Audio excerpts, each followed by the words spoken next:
I'm the Gateway Administrator at Gibson Health Hub. Hello, I'm Bishop David Cooper, President of the Ministers Fellowship of Albuquerque and vicinity. Good morning. My name is Cecily Barker, and I'm the Deputy Chief of the Albuquerque Police Department's Investigative Bureau. Good morning, everyone. My name is George Vega. I am a commander with the Albuquerque Police Department, currently assigned to the Criminal Investigations Division. All right, well, thank you so much. And what we are now going to do, I'm going to give an introduction to our efforts, and then we'll hand it off actually to a very special guest that we have, Mr. Saavedra, who's going to talk about their family's experience, unfortunately, with violence in Albuquerque. So let me begin by saying that it was about 9 months ago during the summer when a lot of the individuals involved in the criminal justice system decided that we had to get together and we had to look at how we're going to be able to tackle crime and deal with these issues in our community in a way that is, number one, effective, and in a way that also supports each other's efforts. So as a very basic reminder of the criminal justice system, right, you have the courts, you have the district attorney's office, which prosecutes, you obviously have the Albuquerque Police Department, but you also have, whether it's Bernalillo County Sheriff's Office or state police who do work here, and then you also have things like the public defenders. You also have a lot of different advocacy and nonprofit groups who work in this area. And we also have, of course, lawyers who are involved in each side, and many levels have things we need to fix in that system. So that was the first step. The second step was to really understand that part of why the system isn't working is because of this concept of the revolving door. And we've all heard this in the media and in the news, but it works both ways. The idea is, of course, what we see is individuals who should be behind bars in one way or another, awaiting trial or in the process, or they should be monitored if they're released. And this is where you hear about ankle bracelets. And this is our monitoring program. And the way the system is supposed to work, that either, if you're dangerous, you're behind bars, or if it's kind of unsure, you're on house arrest with an ankle monitor. I think actually we all understand this in Albuquerque. It's actually not that complicated. But so much of our crime is caused by folks who are supposed to be at home with an ankle bracelet and are out committing crime, or folks who are supposed to be behind bars who are out committing crime. So this is the concept of the revolving door going out. The other issue is the revolving door going in. What's happening is we don't have enough support services for folks who have served their time and they're now out in the community and they want to change their lives and get out of the criminal justice system and stay out of the criminal justice system, not be essentially sucked back in that door. And that's what we also have to work on. And that's what our behavioral health efforts are about. That's what our violence intervention efforts are about. So this project basically says we have to address both of those. There's no one answer to solving crime. There is no one person or one entity who can fix the challenges that we're dealing with, because we also understand what's fundamentally behind those. Root causes like poverty and addiction are by far the biggest ones, and especially what's happening with fentanyl in our community. So in that context, here's what we're trying to do, where some of us might have 7. And we agreed that our state legislature needs to help us. We desperately need help from our state legislature in primarily 2 areas. As a reminder, the state government controls the criminal code. They're the ones who actually control how that revolving door works, by and large. They're also the ones that control the penalties and how long people have to stay in prison or not. And they're also the ones that fund every part of the criminal justice system, with the minor exception of the Albuquerque Police Department and some other entities. But they fund the courts, and they fund the prosecutors, and of course they fund the state police. And they also fund behavioral health and a lot of the treatment initiatives. So this is why we need help from our state legislature. And they have about 14 days left up there to conduct their business. And some of you might recall I was a state senator, so I do know what it's like to be up there, and we appreciate their service. But I know that for the next 14 days, there's an opportunity for Burqueños, for everyone who lives in the metro area. If you are upset about crime and you want to see results, call your state legislator. Most of the time you call us or you call anyone else, and that makes sense. But when they're in session, when there is legislation before them, when there is funding available, our state is swimming in cash. They have over $2 billion of extra funds. And we just want to make sure those go to help support the criminal justice system, whether it's funding for the courts, funding for ankle bracelets, which historically have not been funded and therefore are not on and don't work, or it's funding for violence intervention programs to keep people off the streets and get them the help they need instead. So these are the initiatives that are literally at play right now, right as this call is taking place. But we need to make sure Albuquerque's voice is heard, because as often happens in Albuquerque area in New Mexico, there's always a little bit of a rural-urban divide. There's a state government versus local government divide. And we just want to make sure, hopefully, that our legislators in our state will step up and help fight crime in the metro. And so we have some specific ways to do that, and that's what we're going to go into. Before we get into the specifics, I do want to introduce someone to share their personal story. And it's one that I think you'll see is unfortunately all too relevant for what we're talking about today. So let me hand it over to Ryan Saavedra, who I think is with us. And Ryan, if you'd like to go ahead and unmute, you can turn on your camera as well.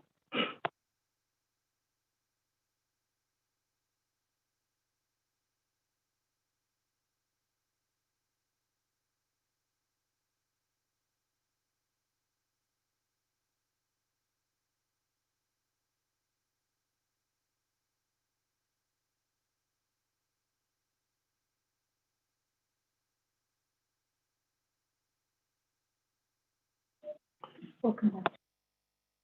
I think we're having some technical issues, so we're going to come back to you, Ryan. Stand by, and next what we're going to do is start with some aspects of this criminal justice system. And I think we have Ms. Parhone up first. I'm sorry, Mayor. I just learned about my unmuting about that. This is Ryan Saavedra. Is it okay if I talk? Yep, you're good. Go ahead. So, April 21st, 2021, my son Ryan was lured to the park through social media and set up, murdered. The most precious thing that I have, other than my wife, my daughter, and my younger son, has been taken from me, deprived. My world flipped. I can't believe that this has happened to me in this city that I chose to raise my kids in. I support these bills that need to be passed, the HB 5, the SB 120. I believe you do the crime, you need to do the time. Mayor and Chief, you guys are voices, 10,000 voices to my one. So proud of what you guys are doing for the city. And I hope justice will prevail for my son. Thank you, Mayor, for having me speak on behalf of so many other families that are going through the same thing that I am. And no one should ever have to go through this. Thank you. Thank you, Ryan, so much for joining us today and sharing your what's happened with your family. And as Ryan mentioned, his voice is one of, unfortunately, many of hundreds in the Albuquerque metro area who have needlessly lost sons, daughters, parents. And this is something that is becoming a thing that we accept in Albuquerque, and we should never. And so I just want to remind everyone who's listening today that there are people behind every one of these homicides, every one of these statistics. There are families, and it should never be acceptable. And that's also the approach that our legislature needs to take. Now, to understand some of the initiatives that are on the table, actually, we're going to start with our violence intervention team, Jerry and Ada.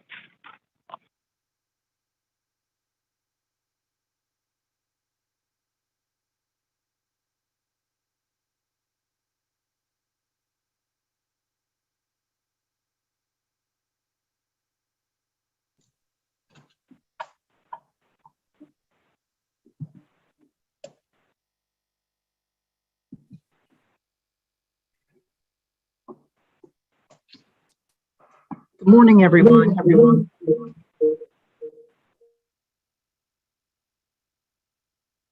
Prevention Program Fund Bill and the Albuquerque Violence Intervention Program that spearheaded the bill. Since 2013, many New Mexico municipalities and counties, including Albuquerque, have seen a steady increase in violent crime, aggravated assault, and gun violence. The cost of violent crime in New Mexico is simply too much to ignore. It creates generations of trauma-impacted families and communities and impacts the health and well-being of both urban and rural areas. The VIP is a data-driven program, and we know that through a recent study that much less than 1% of Albuquerque's population drives gun violence. The Violence Intervention Program, implemented in March of 2019 at the very start of the pandemic, focuses on providing violence intervention services to the small segment of the population that is identified at highest risk. The VIP identifies those who are currently involved in or at highest risk for being involved in the current cycles of gun violence. It uses the ethics of care and lived experience, and through a peer-led intervention offers those at risk an exit from the dangerous life that they are leading, and it addresses continued violent criminal activity through the framework of focused deterrence. The Violence Intervention Program Fund Bill is a public health approach to violent crime reduction, and it promotes evidence-informed violence reduction strategies for homicide, shootings, and aggravated assault across the state of New Mexico. The VIP Fund Bill provides $10 million for New Mexico's municipal, county, and tribal governments to reduce violent crime.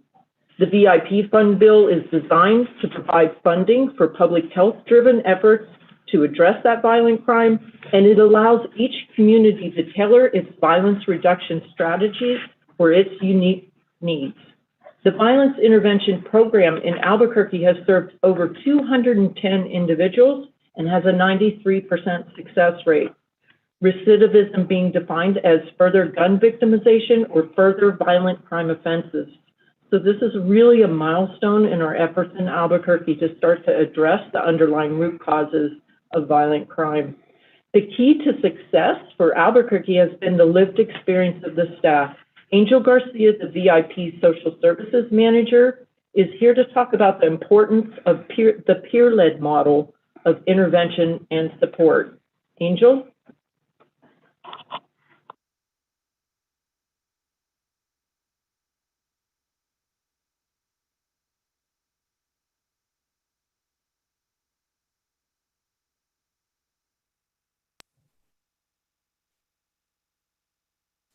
Good morning, everybody. Thank you, Jerry. So I want to talk about one specific case. A colleague of mine got a gun pulled on her at a red light, and a month later we get a referral to the hospital. Lo and behold, it was that individual. He had just got shot himself. So we start working with him. After talking to him, he had been homeless for 15 years, addicted to methamphetamine, and he was just a very aggressive guy. He had been diagnosed with schizophrenia, wasn't taking his meds, was self-medicating. After 2 months of every day working with this individual, we got him on his meds. We got him into Haven Behavioral Health. We got him stabilized. And I'm glad to report that today he's housed, employed, and stabilized. He's like a new person, no longer aggressive, very docile. And the most important thing is that he knows if he relapses, we're still there for him. And he could reach out to us at any point in his life, because this is long term, you know. We're not just gonna, okay, you're doing good now, see you later. We keep working with him. And I think after 2 months of his aggressiveness, he saw we weren't backing down, because you know, we have lived experience and we've dealt with people like this our whole lives. So at some point we broke through and he figured out, wow, they really are trying to help me. So given the opportunity, we will continue doing this work one life at a time. Thank you. Thanks so much.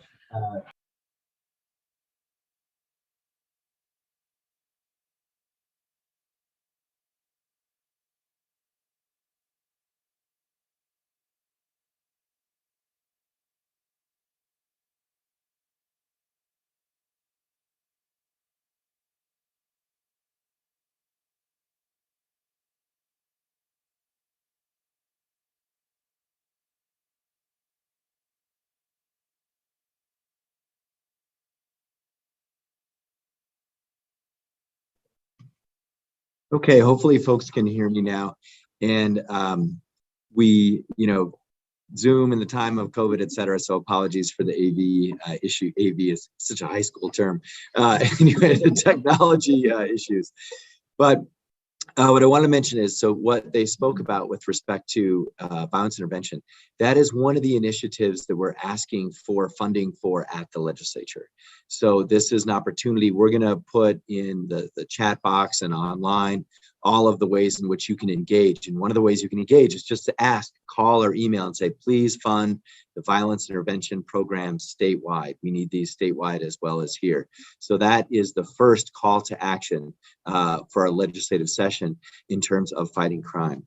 Now, the next one that we want to talk about is a little bit, again, we're going to get to sort of, more like crime specific and enforcement issues. We're starting with the context that helps fight crime. And so part of that is what we're doing at our Gibson Health Hub in behavioral health and addiction and homelessness. And so with that, I'll hand it to Christina Parajon. Doug, the screen sharing is disabled.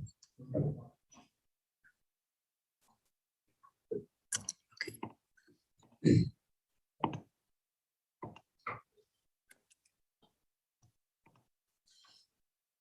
Great. So the Gateway Center at Gibson Health Hub, which is the old Loveless Hospital in the International District, is certainly part of the city's strategy to tackle crime from all sides. The services at Gibson Health Hub are going to work as an effective and compassionate response to our neighbors to help get them off the street and get them the help they need, which can only help the safety of our citizens. So I'll talk a little bit briefly about those services. First, the Gateway Emergency Shelter that is housed in the Gibson Health Hub follows best practices from around the nation, such as being low barrier and trauma informed.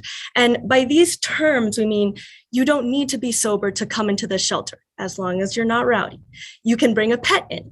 We're going to meet people where they're at, meaning exit plans and services are tailored to the needs of an individual person. So we know that these methods work. And some of the other services that will be coming online will be a sobering center and medical respite, which is going to free up our first responders from answering repeated calls for intoxicated individuals.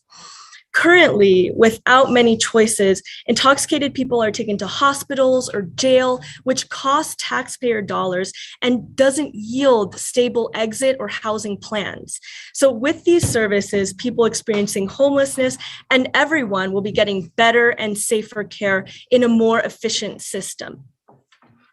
The Gibson Health Hub will be a place of hope and healing, and most importantly, we hope will keep our citizens safe. So in this session, we're asking for funding to make sure that we can make this vision happen and have top of the line services available. And we're proud to say that one of the services already operating at the Gibson Health Hub is the Trauma Recovery Center that connects survivors of violent crime to services. So I'll turn it over to the wonderful Jerry Bachicha and Angel to talk a little bit more about that program.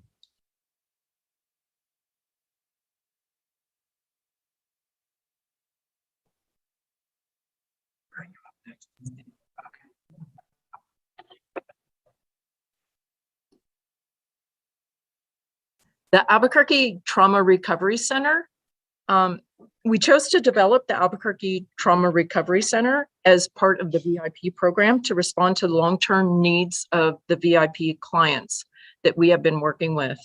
The Albuquerque VIP components include a hospital-based violence intervention program piloted with the University of New Mexico Hospital and the extension of a trauma recovery center, a healing-inspired evidence-based program which finds long-term and sometimes lifetime supports for the underserved and unserved survivors of violent crime. National statistics indicate that 1 in 10 survivors of violent crime receive direct assistance from a victim service agency. We intend to change that here in Albuquerque. The TRC is expansion of the violence intervention program and is a central hub to connect victims of violent crime to community-based services through peer-based models of assertive outreach and mediation. and to support the existing multidisciplinary models of assertive outreach in Albuquerque. The Albuquerque TRC is modeled after the University of California, San Francisco best practice model and will use evidence-based practices which are culturally relevant and trauma responsive. So the goals for the Trauma Recovery Center are to increase service to unserved and underserved victims of violent crime, increase capacity of the trauma-informed system of care through training and implementation of evidence-based and trauma-informed practices, to support the continued development of a well-trained peer worker network, to increase long-term and lifetime trauma-informed services and spaces for impacted individuals in our community, and to increase the community's capacity for cultural healing, mediation, and restorative peace. The violence intervention programs clients need intensive support, as you heard from Angel Garcia earlier. The Trauma Recovery Center will grow to address the full spectrum of trauma recovery services, including prevention, intervention, and transformation for individuals, their families, and the communities impacted by violent crime in Albuquerque. Thank you.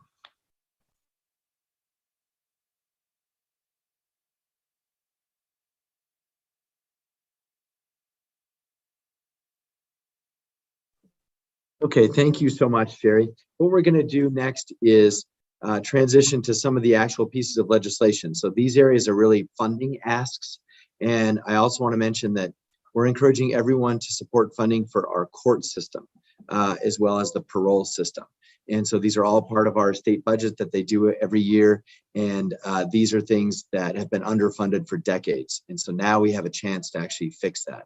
But let's transition over to some of the actual, essentially tough on crime pieces of legislation that have to do with various aspects of gun violence.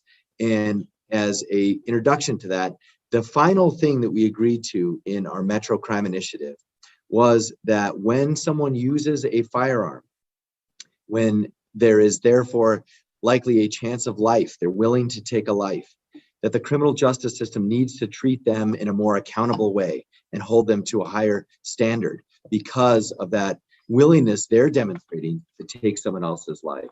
So that's the basis between a lot of the issues you might hear on, well, we need more prevention or we need to be tougher on sentences. We're saying we got to move the pendulum a little bit towards being tough on gun crime. That is obviously where lives are lost, and that's where we need help up in the legislative session. So with that, I'll hand it over to our law enforcement team, Deputy Commander Cecily Barker and Commander Vega. Thank you, Mayor. Again, my name is George Vega. I'm a commander with the Albuquerque Police Department, and I'm with the Criminal Investigation Division. And my folks directly deal with violent crime in the city of Albuquerque. And I'm here to talk to you guys today about SB 120, and that's a bill that's working its way through. It's a sentencing enhancement that's in place now, and as it stands now, first offense for an individual that utilizes or brandishes a gun during the commission of their crime, the sentence will be prescribed to be 3 years. And what this bill, SB 120, is requesting that it be moved from 3 to 5 for first offense, from 5 to 7 for second offense, and from 7 to 9 for the third offense. And that really brings home the mission that we're trying to accomplish here. It also gives teeth and to the people who can enact change in our community and level these sentences against these worst of the worst offenders in our community who are victimizing our community. A lot of these crimes, I'm sure a lot of us here have turned on the local news and have seen how these worst of the worst offenders are victimizing our community and our local businesses. For instance, I'm sure everyone has seen our local Home Depot, where someone has walked into the Home Depot and they filled their basket with thousands of dollars of merchandise, and they walk out of the business, and when they're confronted, they brandish a firearm, shoot it in the air. This is exactly what we're looking for to enhance the sentences on these individuals. Also, some of the drug crimes that are taking place, our homicides, our robberies. These are all crimes that would encompass this bill and give the teeth to those that can levy these sentences against these violent offenders that are victimizing our community. So with that, I encourage you all to support this bill, contact your legislator, and get behind this bill. And let's work together to show these violent offenders that we're one together to make change in our community. Deputy Chief, do you have anything to add? Yes, thank you, George.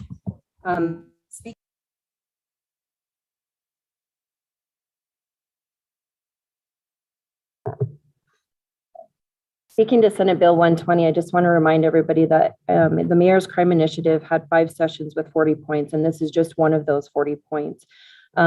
This is really the voice of the community. The outcome of the Mayor's initiative and the takeaway that we got from the meetings is that the community wanted to increase the penalty for violent crime. This bill will focus on those individuals who are crossing the line or who are the worst of the worst, as Commander Vega stated. It will create a more significant deterrent to crime. And while we have federal laws that address serious crimes, we need to build stronger laws at the state level. Most importantly, we need to take violent people off the street. The longer they're off the streets, the safer our community is. Some examples, in addition to what Commander Vega stated, and things that we're seeing are property crimes that are at misdemeanor and felony level, and individuals are brandishing firearms. Again, we have brazen shoplifters who fill their baskets with merchandise and walk to the front door. When they get to the front door, they're using firearms to threaten those who are trying to take them into custody. We have also seen an increase in auto theft and property crime offenders brandishing firearms. This was seen last year when we had an officer-involved shooting that was a result of an auto theft. Officers followed a stolen bait vehicle, and when they attempted to make a traffic stop, the individual shot at our police officers. Just last week, our auto theft team had another bait vehicle activation, and as they followed that bait vehicle, there was another stolen vehicle behind it. We made 4 arrests from that one activation and found a stolen firearm along with several felony warrants. Some of the trends that we're seeing in our homicides also include an increase in firearm use. In 2019, 67% of our homicides involved a firearm.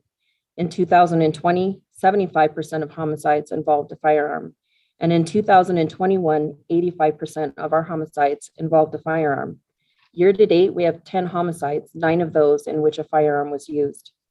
Again, we're seeing an increase in homicides that are a result of drug deal robberies, several of which involve the same group of individuals with a criminal history involving firearms.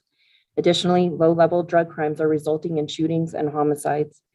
Again, it's important to remember that this is one piece of the bigger picture to stop violent crime, and we really encourage you to support this bill. Thank you, Mayor.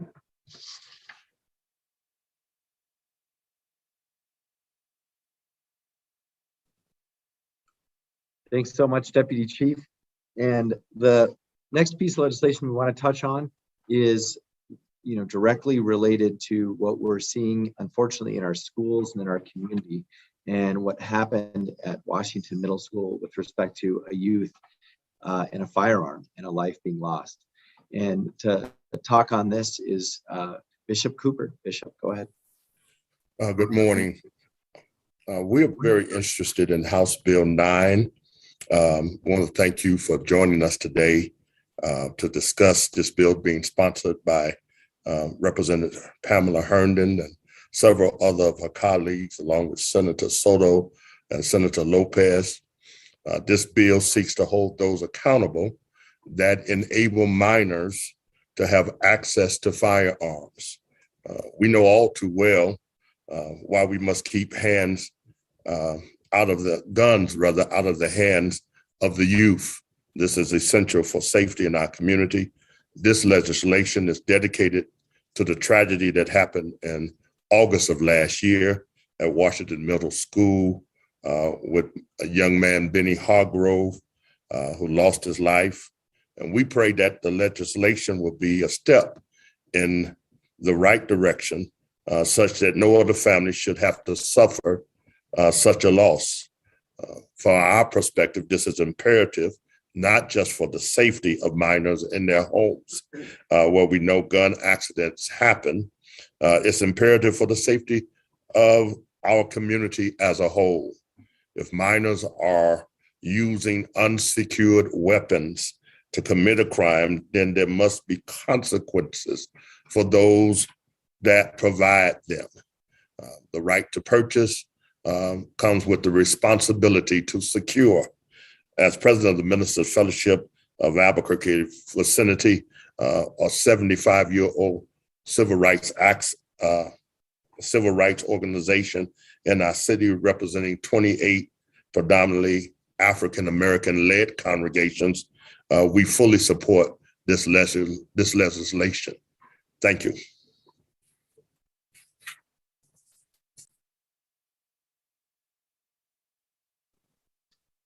Okay, thank you so much, Bishop.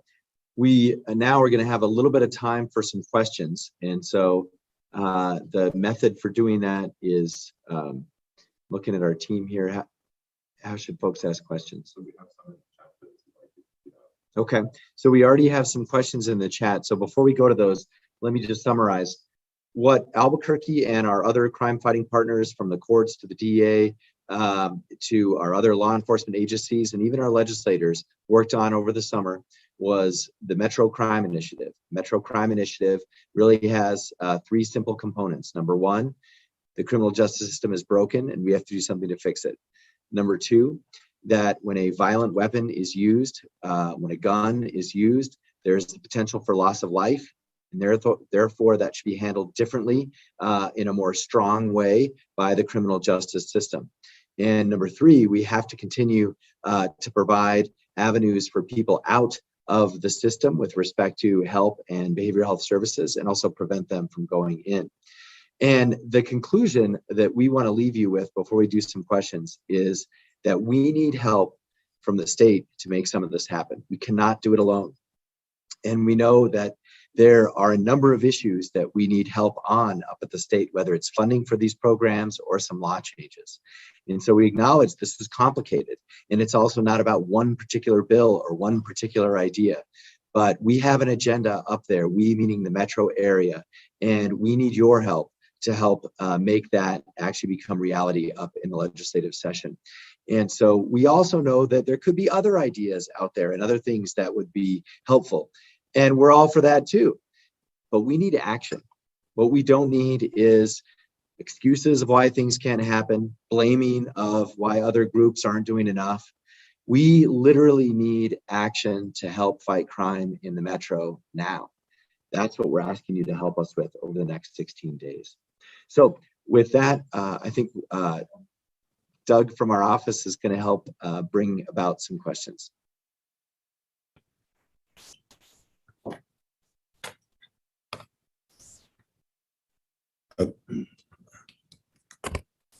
Okay, thank you, Mayor. So this question will be for one of the either Deputy Chief Barker or Commander Vega.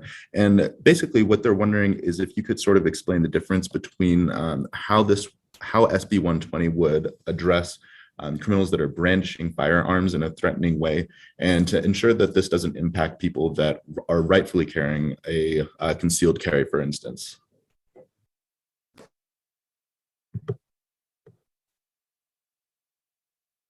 Thank you for that question.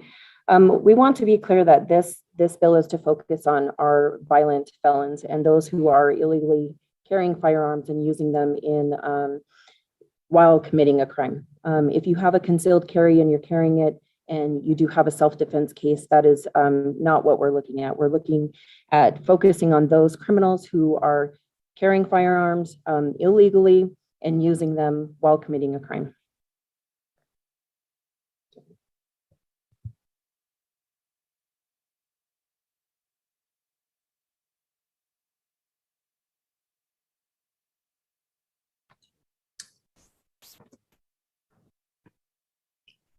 Okay, and then we do have another question, Mayor, this might be one for you, about different ways that people can get involved and actually help advocate for these particular pieces of legislation. Thanks so much for that question. And the best person to answer that is Helen Maestas, who's with our public affairs team. And so Helen, would you mind walking us through the different ways to stay updated and get engaged?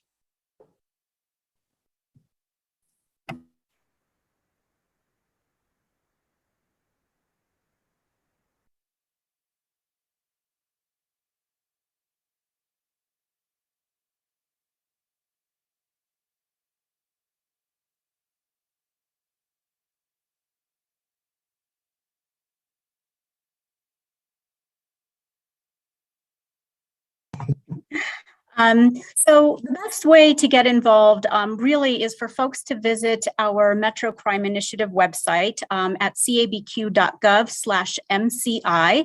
And there you can read about what we're doing, but also there's a little link that says sign up to get involved. And if you will do that, we will add you to our list. We're tracking these bills closely as they're working their way through the legislature. And we will be sending out updates and alerts, letting you know what committees bills are in, and what you need to do, or what we would ask you to do, is contact members of the committee to share your views and really tell them why these bills are important for tackling crime here in Albuquerque, but also all across the state of New Mexico.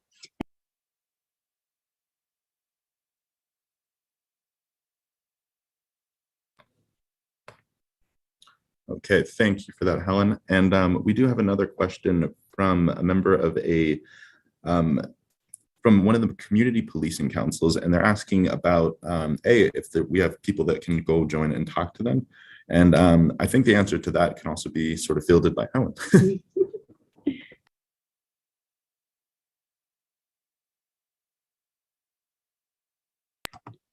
Thank you for that question. And thanks so much to all of our CPC members who are out there and involved in working with our police officers.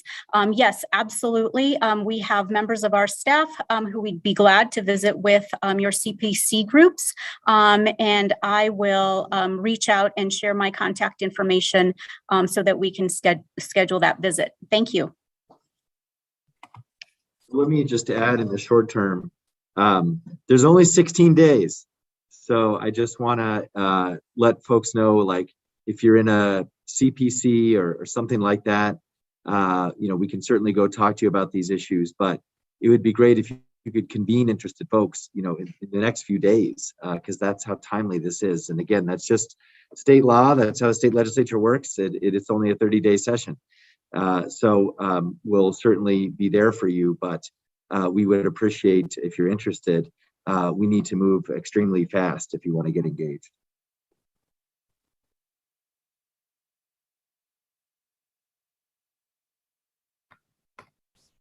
Awesome, thank you for that. And then, so we did have one other question about how the Albuquerque delegation and representatives have been helping sort of advocate for this, and if you could sort of highlight some of the work that they're doing along these lines.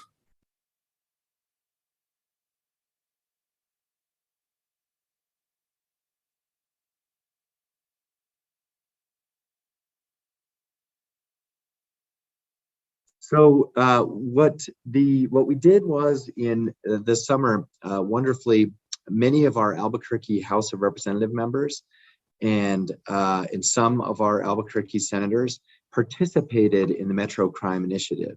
So they're certainly all aware of it. They all know about it. Many of them attended and worked on this. And so we appreciate that. We did that on purpose so that many of them are now carrying these pieces of legislation. Representative Matthews, of course, being one, and Senator Hickey being another. There's a host of them, but they need your help, right? So they're the way the math works for numbers of House reps and senators, the folks who are actually Albuquerque are in the minority, if you will. So their voice is not as loud as or as powerful as it needs to be, just mathematically.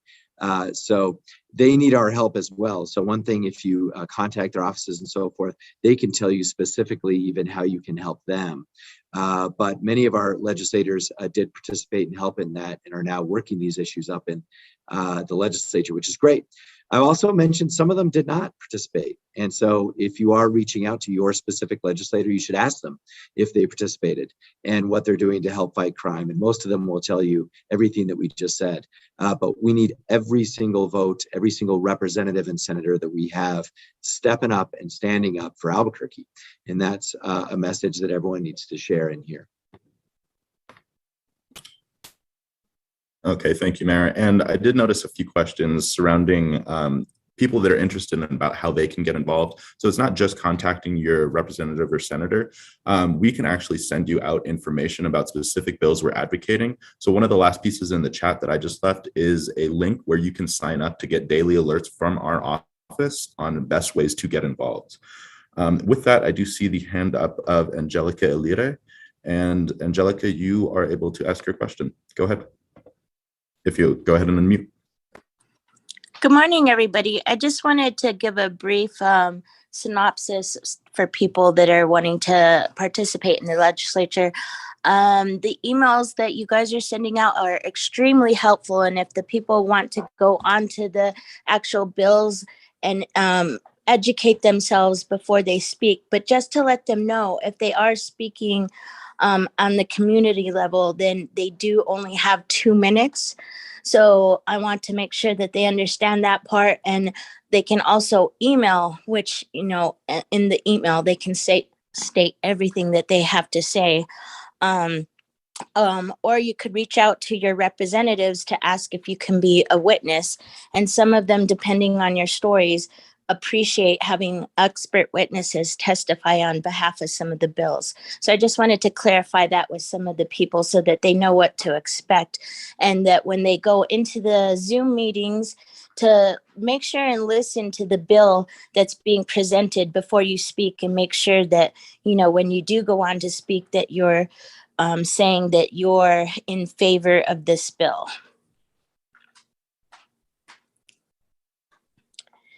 Thank you. That's all I really wanted to say. Thank you so much, Angelica, for sharing some of those details. And also, if you'd like to share any contact information for the NM Crusaders or anything that you might be interested in, it's okay if not, but just wanted to mention that she's also part of a group of victims' families that are trying to see change in our criminal justice system. And so I want to thank you, and of course the Saavedra family and all the families that are involved in this. And they also are learning how the system works, and it is it's our New Mexican democracy. It is what it is, but you can have an impact by doing some of the things that Angelica just mentioned.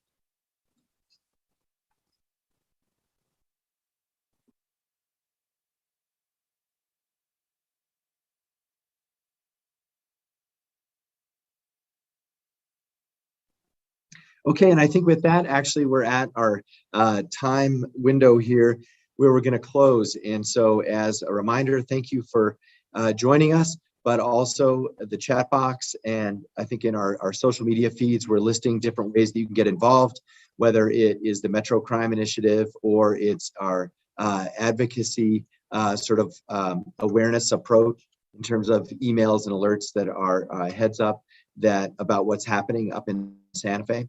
I do want to mention that, you know, if folks are particularly interested, the Senate is open to the public, and you can just go to a hearing like in the olden days before COVID. You do have to have kind of a vaccine card and things like this, but you can look up the rules on that. And with that too, I did want to mention too, the governor's office was part of our Metro Crime Initiative.